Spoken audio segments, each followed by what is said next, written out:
I never imagined my own husband would become my greatest enemy. Yet here I stand in our lavish dining room, watching Daniel hold court like the king he believes himself to be. The crystal chandeliers cast dancing shadows across his perfectly tailored suit as he gestures with his wineglass, regaling our family with tales of his latest investment triumph.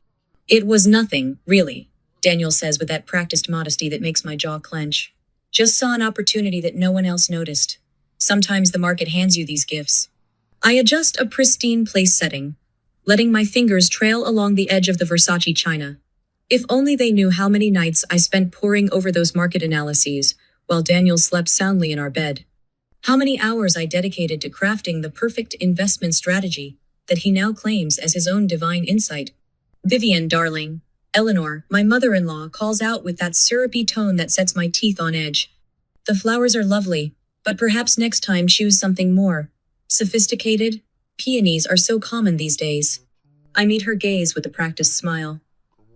Of course, Eleanor. Your input is always appreciated. The words taste like ash in my mouth, but I've learned to swallow bitterness with grace. Daniel launches into another self-congratulatory story, his voice bouncing off the mahogany-paneled walls. I drift between the guests, topping off wine glasses and nodding at appropriate intervals. My silk dress whispers against the marble floor as I move, a ghost in my own home. The real genius, Olivia, Daniel's sister, pipes up, is how lucky you got with Vivian. She gives me what she probably thinks is a generous smile. I mean, having a wife who's content to handle all the domestic details while you focus on the important work. That's rare these days. The room falls silent for a heartbeat. I feel the weight of eyes on me, waiting to see how I'll react to this thinly veiled slight. My fingers tighten imperceptibly around the wine bottle. A memory flashes. Last year's Christmas dinner, when Daniel dismissed my market prediction about emerging tech stocks. 3 months later, he presented my exact analysis to the board as his own revelation. I see myself sitting silently at that massive oak table, watching him soak in the accolades, while I fade into the expensive wallpaper. She's right, Daniel agrees, raising his glass in my direction. I couldn't do any of this without my supportive wife. His smile doesn't reach his eyes. It never does. I move toward the kitchen, needing a moment to breathe. As I pass the study, I catch fragments of a whispered conversation that makes me pause mid-step. Everything's arranged? Natalie's voice barely audible. The transfer should be completed by. Not here. Daniel cuts her off sharply. We'll discuss it tomorrow. My heart pounds against my ribs, but my face remains perfectly composed. In my mind, I see the hidden USB drive tucked away in my personal safe, filled with months of meticulously gathered evidence. Every late-night phone call, every suspicious transaction, every secret meeting, all documented with the patience of a woman who learned long ago that revenge is a dish best served with precision. I think about the moment 3 months ago when I first discovered the truth. The soft glow of my laptop screen illuminating the trail of offshore accounts. The sickening realization that my husband's financial empire was built on fraud and deception. I remember sitting there in my home office, hands shaking as I uncovered layer after layer of lies. But now, as I return to the dining room with fresh bottles of wine, my hands are steady. I watch Daniel hold court with his family of sycophants, all of them blind to the storm brewing beneath my placid surface. They see what they've always seen. The dutiful wife, the perfect hostess, the quiet supporter of her husband's genius. They have no idea that every dismissive comment, every condescending pat on the head, every stolen credit has been carefully cataloged and stored away. Like a master chess player, I've spent years positioning my pieces, waiting for the perfect moment to strike. My gaze meets Daniel's across the room, and he raises his glass in another empty toast. I smile back, serene and unthreatening, while inside my mind, I begin the countdown to his downfall. He has no idea what's coming. None of them do. And that's exactly how I want it. The laptop screen casts a blue glow across my office as I scrutinize another series of transactions. Each keystroke reveals another layer of Daniel's deception wire transfers to the Cayman Islands. Shell companies registered in Delaware, all carefully obscured beneath a veneer of legitimate business. My fingers trace the edge of a manila folder stuffed with printed emails and bank statements. 3 months of meticulous documentation. 3 months of late nights while Daniel slept soundly, believing his secrets were safe. The irony doesn't escape. Miha always dismissed my obsession with details as beneath him. Now those details will be his undoing. I click play on the latest recording, and Daniel's voice fills my office. Of course I value Vivian's input, he says, the condescension dripping from every word. She's excellent at organizing things, but the real financial strategy? That requires a certain instinct she'll never have. Natalie's simpering laugh follows. She's lucky to have you guiding her. Most wives would be completely lost. I pause the recording, my hand steady as I make another notation. 6 months of conversations like this, each one carefully time-stamped and transcribed. The recordings paint a clear picture of Daniel's systematic campaign to undermine me while using my work to bolster his reputation. Mrs. Montgomery? Miranda's voice cuts through my concentration. She stands in the doorway, her normally composed expression tinged with concern. I have those records you requested from the offshore accounts. I gesture for her to close the door. Miranda's heels click against the hardwood as she approaches, spreading printouts across my desk. The patterns match exactly what you suspected. Every major investment victory Daniel claimed, the money was already there, just moved through different channels. And Natalie's involvement? Extensive. Miranda taps a particular transaction. She's been facilitating the transfers, using her position as his assistant to bypass normal protocols. But she sloppy leaves digital fingerprints everywhere. The phone on my desk buzzes. Eleanor's name flashes on the screen. This time, I answer. Vivian, darling. Eleanor's voice carries that familiar note of superficial warmth.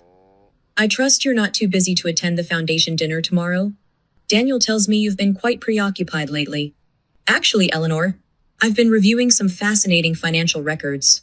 I keep my tone light, including the foundation's offshore accounts. Tell me, did you know about those when you signed on as director?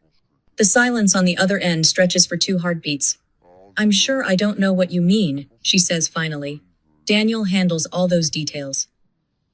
Yes, he certainly does.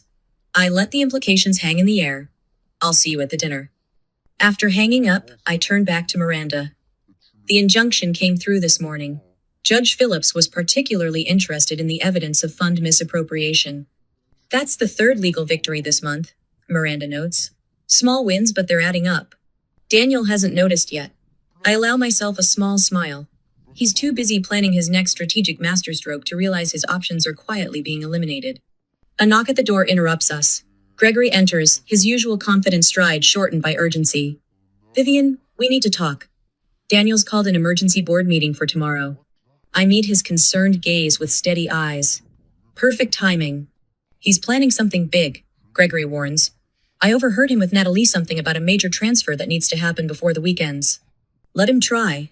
I open my laptop, turning it to show them both the screen. Every account, every transaction, every hut's all here. Plus something else. I pull out the USB drive that took me weeks to locate, hidden behind the false back of Daniel's desk drawer. Want to guess what's on it? Miranda's eyes widen as she scans the contents I reveal. Gregory lets out a low whistle. The drive contains years of correspondence, revealing not just Daniel's fraud, but an entire network of collaborators. Board members bought with precisely timed favors. Regulators persuaded to look the other way. A web of deception with Daniel at its center, each thread now ready to be pulled apart. The question now, I say, closing the laptop with deliberate calm, is who else in his inner circle might be hiding similar secrets. Daniel's not the type to play these games alone. The silence that follows is heavy with implications. We all know there are more players in this game, more threads to unravel. But for now, this is enough. The first domino is perfectly positioned. I dismiss them both with quiet thanks, waiting until their footsteps fade, before allowing myself to really feel the weight of what's coming. Tomorrow, Daniel will walk into that board meeting with his usual arrogant swagger, never suspecting that his own wife has already ensured his downfall. I pick up the photo from my desk, Daniel and me at last year's charity gala, his arm around my waist, both of us smiling for the cameras. 10 years of marriage, and he never once imagined I could be his equal, let alone his downfall. That was his first mistake. It won't be his last. The sharp click of Daniel's Italian leather shoes echoes through the Financial Titans conference auditorium as he strides onto the stage. Even from my seat in the shadows of the back row, I can see the desperation crackling beneath his polished veneer. His custom Brioni suit chosen specifically for this moment, no doubt does little to mask the slight tremor in his hands as he grips the podium.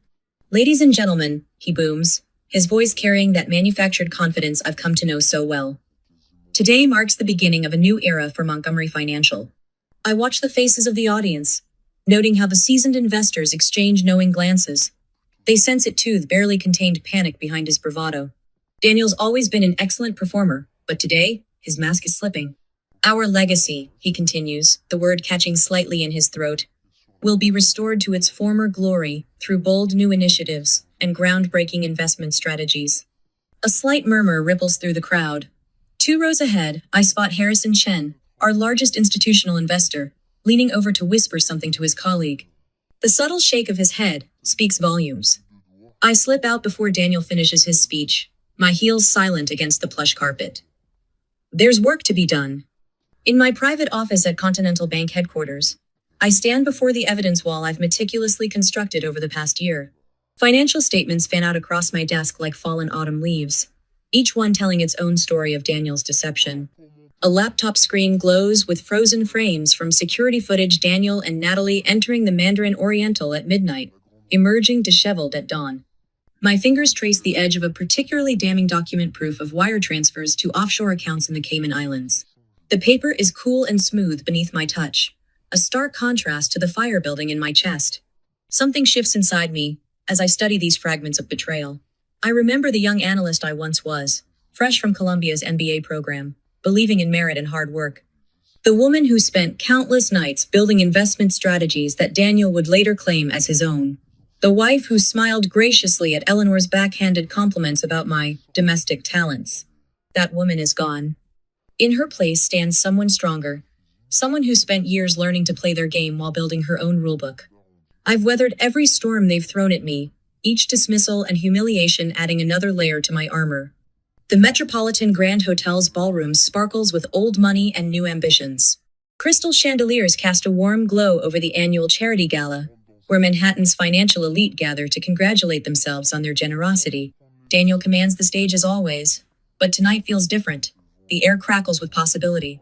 I position myself near the audiovisual control booth, nodding slightly to Thomas, the technician I've carefully cultivated as an ally over the past months. As Daniel launches into his usual self-aggrandizing speech, I feel the weight of the USB drive in my clutch. Success, Daniel proclaims, comes to those who dare to seize opportunity. Right on cue, the massive screen behind him flickers. His voice falters as the first slide appears, a detailed flowchart of his shadow companies in the British Virgin Islands. Another click, and bank statements materialize, showing millions flowing through a complex web of shell corporations. The room falls silent. I step forward, my voice steady and clear. I couldn't agree more about seizing opportunities, Daniel. His head whips around, eyes widening as he finally sees me. Lee sees me perhaps for the first time. The polished mask cracks completely, as more evidence floods the screen behind him. These opportunities, I continue, moving closer to the stage, were particularly seizing, weren't they? Especially the ones involving Cayman account number 85,392,174. Gasps and whispers ripple through the crowd. Daniel's face drains of color as he recognizes the account number, the one he thought was untraceable. I maintain eye contact, letting him see the steel behind my smile. In the aftermath, I gather with my allies in Continental Bank's secure boardroom. Gregory Barnes, the senior board member who's watched my rise with quiet approval, sits right. Miranda Chang, our brilliant head analyst, takes the seat to my left. Both have risked their careers to stand with me, and their loyalty won't go unrewarded. The regulatory filing is ready, Miranda reports, sliding a thick folder across the mahogany table. Every transaction, every shell company, every instance of fraud documented and verified. Gregory nods approvingly.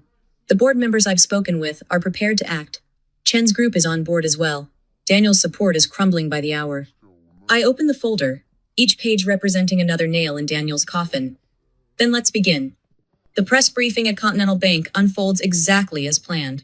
Harold Matthews, our most senior board member, steps up to the podium with the gravitas of his 40 years in finance. Camera flashes illuminate his silver hair as he clears his throat. Today, we recognize the extraordinary integrity and leadership of Vivian Montgomery, he announces, his voice carrying through the packed room. Her diligence in uncovering financial irregularities has protected not only our institution, but the entire financial community. I stand to the side, watching reporters frantically scribbling notes. The evidence speaks for itself: pristine documentation of every fraudulent transaction, every misrepresented deal, every betrayal of trust. Later that evening, I find myself alone in the penthouse office. The city lights twinkle below, a constellation of possibilities. I think about the young intern who once brought Daniel his coffee, who watched silently as he claimed credit for her market analyses. The wife who endured Eleanor's cutting remarks at charity galas, who smiled and poured more wine while they dismissed her accomplishments. My hand trembles slightly as I open the leather-bound journal, a gift from my father when I graduated business school. On its fresh pages, I begin to write. To the women who were told to stay quiet, who were patted on the head and told to know their place. Your time is coming. The next morning brings a flurry of activity. My inner circle convenes in the secure boardroom, each person armed with their assigned tasks. Legal experts pore over documents. Media specialists craft precise statements. Financial analysts track every dollar through the labyrinth of Daniel's deception. The SEC filing goes live at 9, Miranda announces, her eyes bright with anticipation. Every major financial news outlet is standing by. Gregory adjusts his tie, a hint of satisfaction in his weathered features. The board vote is scheduled for tomorrow. It's unanimous. I survey the room, these carefully chosen allies who've helped orchestrate Daniel's downfall. Then we move to phase 2. Standing before my office mirror, I smooth down my Chanel suit and touch the USB drive in my pocket. Inside lies the final piece of evidence: testimony from James Morrison, Daniel's former right-hand man, detailing years of systematic fraud and manipulation. The video confession is devastating in its detail. James names names, provides dates, outlines exactly how Daniel built his house of cards. His hands shake as he describes the offshore accounts, the falsified reports, the strategic affairs meant to ensure silence. I secure the drive in my safe and send a single text to our media contact. Tomorrow. Daniel has no idea what's coming. None of them do. And that's exactly how I want it. The mahogany doors of Continental Bank's boardroom swing open before me. My heels click against marble as I stride to the podium. USB drive clutched in my palm like a loaded weapon. Around the massive oval table, board members shift in their leather chairs, their faces a mix of curiosity and concern. Daniel sits at the far end, his usual smirk frozen in place as I take my position. Good morning, I say, my voice steady despite the thundering in my chest. I've prepared a detailed analysis of our offshore holdings that requires immediate attention. The projector hums to life. As the first slide appears, Daniel's smirk evaporates. His eyes lock onto mine, recognition dawning as he sees his own transaction records splashed across the screen. 10 years of fraudulent transfers, shell companies, and creative accounting, all meticulously documented and color-coded. As you can see, I continue, advancing through the slides with practiced precision. These discrepancies represent a significant breach of fiduciary duty. My finger traces a particularly damning graph. Note the pattern of transfers to the Cayman accounts, each occurring precisely 3 days after our major acquisitions. A gasp ripples through the room. Daniel springs to his feet, his tailored suit suddenly looking oddly rumpled. This is absurd, he sputters. Vivian clearly doesn't understand the complexity of these transactions. I can explain. Please do. I interrupt, my voice arctic. Explain why these transfers match exactly with the strategy I proposed last year, the one you dismissed as amateur thinking before implementing it through your shadow accounts. Eleanor rises from her seat, her pearls catching the fluorescent light. This is hardly the time or place for domestic grievances, dear. Her saccharine tone could rot teeth. Perhaps we should adjourn and discuss this privately. On the contrary, I pull up the next slide. These aren't domestic grievances, Eleanor. They're federal crimes, and your signature appears on quite a few of these documents. The color drains from her face. Behind her, Gregory, me longtime ally on the board, leans forward with keen interest. I catch his slight nod and press on. The SEC will receive copies of this report within the hour, I announce, watching Daniel's desperate glances toward the exit. But first, I believe the board deserves to understand exactly how their trust has been betrayed. For the next 30 minutes, I dissect Daniel's empire of lies. Each revelation lands like a precision strike, dismantling his carefully constructed facade piece by piece. When I finally pause, the silence in the room is deafening. This is nothing but a vindictive witch hunt. Daniel declares, but his voice wavers. He fumbles with his tie, a tell I've observed countless times during our marriage. The board knows my track record, my expertise. Your expertise? I pull up his latest acquisition proposal. You mean like this strategy, which you copied verbatim from my private files? The timestamp on the original document might interest the board. Miranda, my trusted analyst, distributes thick folders containing additional evidence. I watch board members' eyes widen as they flip through pages of irrefutable proof. The whispers start, growing louder with each damning document. The press conference begins in 20 minutes. I remind them, gathering my materials. I suggest you decide quickly where you stand, because in half an hour this becomes public knowledge. Daniel lurches toward me, desperation etched across his face. Vivian, please, we can work this out. Think about what you're doing to the family. I meet his gaze, remembering countless dinners where I sat silent while he claimed credit for my work. Years of condescension wrapped in charitable smiles. The constant, crushing weight of his carefully crafted lies. I have thought about it, I reply, my voice clear and cold as crystal. That's why my timing is perfect. The boardroom door opens, and I glimpse reporters gathering in the lobby beyond. Right on schedule. I gather my papers unhurried, feeling the weight of every eye in the room. One more thing, I add, pausing at the door. You might want to ask Natalie about the real purpose of her recent trips to Singapore. I have copies of those records too. Daniel's face goes slack. In his expression, I see the moment he realizes just how completely I've outmaneuvered him. 10 years of being underestimated, of playing the quiet, supportive wife, have led to this perfectly orchestrated moment of revelation. I step into the lobby, where cameras flash and microphones thrust forward. Behind me, through the closing door, I hear the beginning of Daniel's downfall. The raised voices, the accusations, the first cracks in his carefully constructed world. My team moves with practiced efficiency. Gregory steps up to the podium first, his gravitas as senior board member lending weight to every word. Ladies and gentlemen of the press, today we've uncovered evidence of systematic fraud within Continental Bank's upper management. But Daniel isn't finished. He bursts through the boardroom doors, Eleanor trailing behind him. This is a coordinated attack, he announces to the assembled reporters. I've prepared documentation that will prove. He stops mid-sentence, as his presentation appears on the screen behind him. Instead of his prepared defense, the projector displays more of my evidence: emails, bank statements, phone records. The room erupts in camera flashes. I catch Miranda's subtle smile as she pockets the thumb drive she just switched. Another piece falls perfectly into place. I retreat to a private conference room where my core team awaits. Gregory joins us minutes later, his expression grim but satisfied. The regulatory authorities have been notified, he confirms, and the major financial networks are already running the story.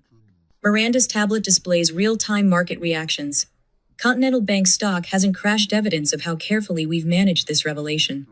Instead, it holds steady, as investors respond to our promise of transparency and reform. Daniel's looking for Michael, Miranda reports, scanning her messages. He knows someone had to help compile all this evidence. I nod, remembering the late nights spent with our whistleblower, piecing together the puzzle of Daniel's deception. Michael, the compliance officer who'd finally grown a conscience, had been instrumental, but he's safely out of reach now.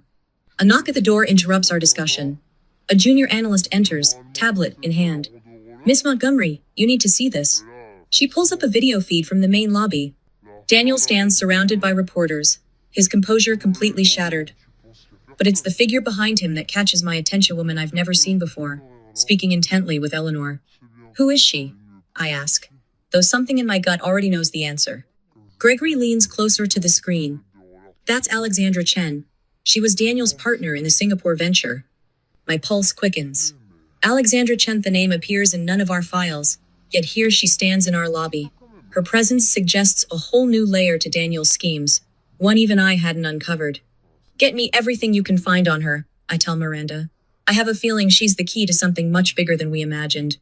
As my team disperses to their tasks, I remain at the window, watching Daniel's world crumble in real time. But it's the mystery of Alexandra Chen that occupies my thoughts. Something tells me this revelation isn't the end of our story, it's merely the beginning of a much larger truth, waiting to be uncovered. The journalists' cameras flash like lightning as Daniel steps up to the podium at Continental Bank's press conference. His Armani suit can't hide the slight tremor in his hands as he shuffles his papers. I watch from the back of the room, letting the familiar mask of the dutiful wife settle over my features. These allegations are baseless, Daniel declares, his voice echoing through the marble columned hall. Continental Bank will pursue aggressive legal action against any party spreading such malicious falsehoods about our financial practices. I catch the slight twitch in his left eye, the tell he's had since college when he's lying. The reporters exchange glances, pens hovering over notepads. They sense blood in the water. My phone buzzes silently in my hand. Another board member has just confirmed their support. That makes 7 out of 9. I allow myself a small sip of water to hide my smile. Furthermore, Daniel continues, my wife Vivian and I stand united against these baseless accusations. His eyes scan the crowd, searching for me. When they find my face, I give him the same placid smile I've perfected over years of family dinners. If he only knew what's in my briefcase. The next 3 days pass in a blur of legal notices and media calls. I watch from my home office as social media explodes with each new revelation.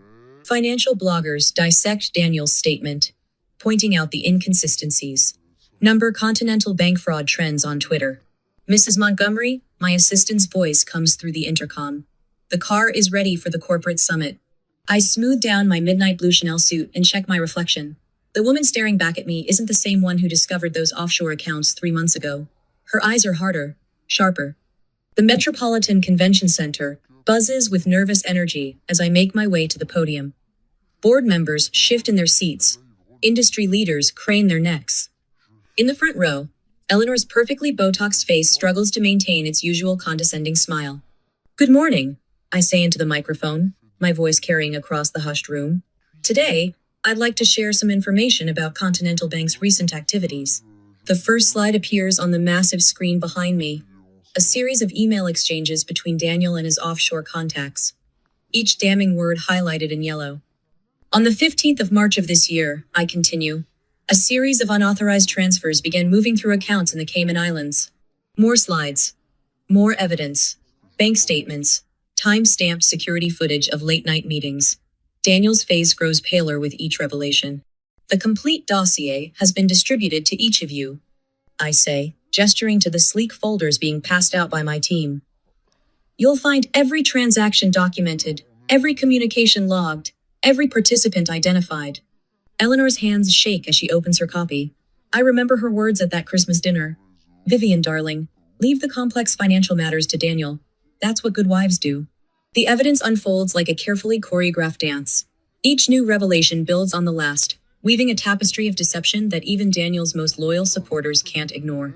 When I reveal the recorded conversation between him and Natalie discussing the fraudulent transfers, a gasp ripples through the crowd. And finally, I say, my voice steady, I draw your attention to page 394. A complete audit of the shell companies created under Continental Bank's umbrella, each traceable back to this man. I turn to face Daniel directly, a man who claimed sole credit for investment strategies he stole from his own wife. The silence in the room is absolute. Daniel stands, his chair scraping against the floor. This is ridiculous, he sputters. You can't possibly. I can and I have. I cut him off, my voice like steel. Every document has been verified by 3 independent auditing firms. Every recording authenticated. Every transaction traced. The room erupts in chaos. Reporters scramble for their phones.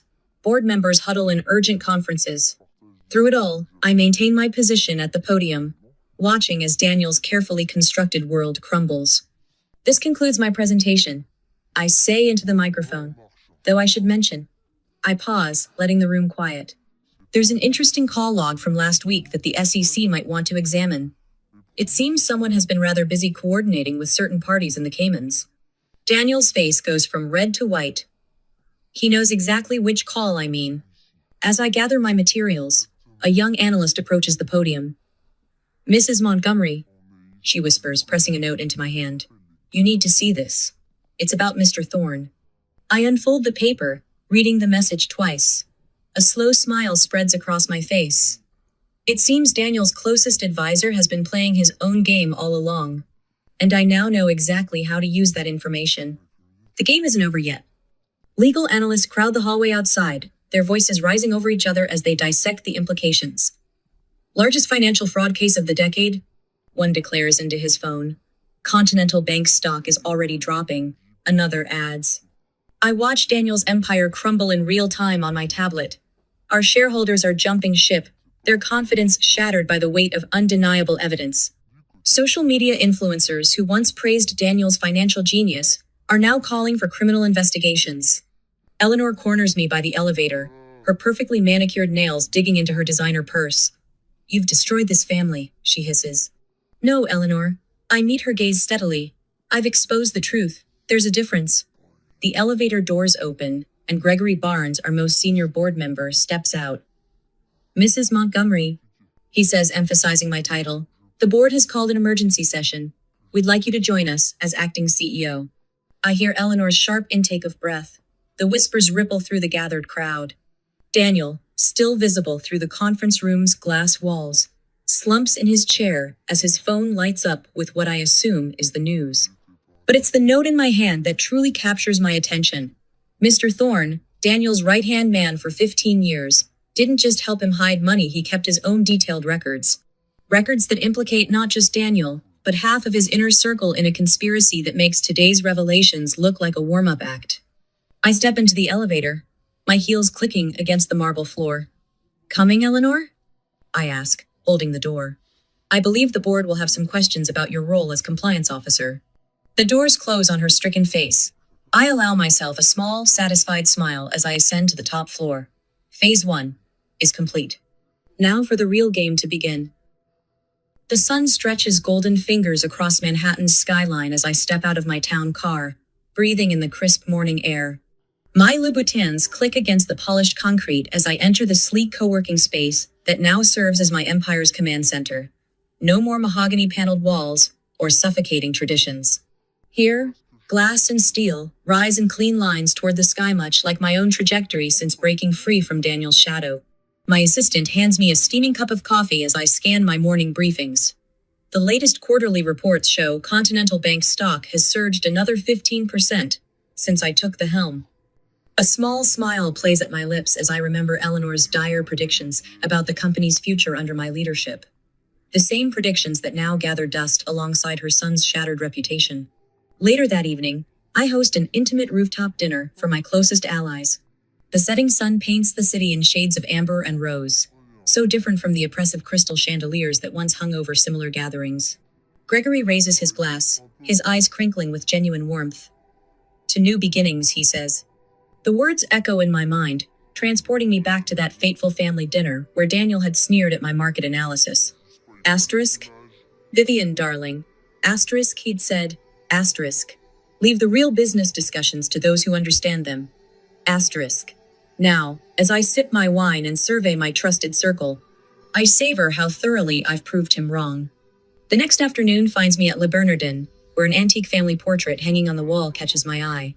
The oil painting depicts a patriarch surrounded by his doting family, not unlike those suffocating dinners where Daniel held court while I silently gathered evidence of his crimes. But today, the memory holds no power over me. I've transformed each bitter lesson into fuel for my ascension.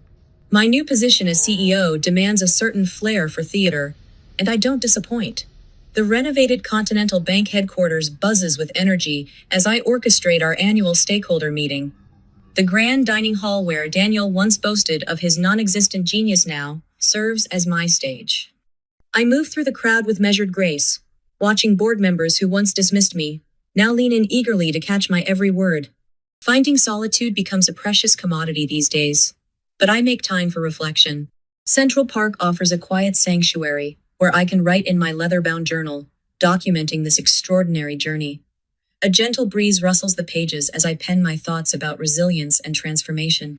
Each entry marks another victory, another step away from the woman who once suffered in silence. The sun sets on another milestone as I raise a champagne flute on the rooftop of our downtown office. Miranda catches my eye from across the gathering, and we share a knowing look. She's been promoted to Chief Strategy Officer, a position she earned through loyalty and brilliant insight. Around us, the celebration pulses with genuine camaraderie. These are my people now. Allies who stood firm when the storm of scandal threatened to sweep away everything we'd built. Miss Montgomery? A young voice pulls me from my reverie. Rachel, my newest mentee from Columbia Business School, clutches her portfolio with nervous energy. I recognize that mixture of ambition and uncertainty. I wore it myself, once. Leading her to a quiet corner of the classroom, I begin sharing the hard-won wisdom that transformed me from a silenced wife into the architect of my own destiny. The day ends as it began, with me standing tall against the Manhattan skyline. My office on the top floor of our headquarters offers a commanding view of the empire I've reclaimed. Awards line the shelves, each one earned through strategic brilliance rather than stolen credit. A framed newspaper article catches the fading light. Continental Bank soars under new leadership. Vivian Montgomery transforms industry standards. I press my palm against the cool glass, watching the city lights begin to twinkle alive. Below, the streets pulse with possibility. Tomorrow brings new challenges, new opportunities to reshape the financial landscape. But tonight, I savor this moment of perfect clarity. The woman reflected in the window is no longer anyone's silent partner or supportive wife. She is simply, powerfully, irrevocably herself. And that is the sweetest revenge of all.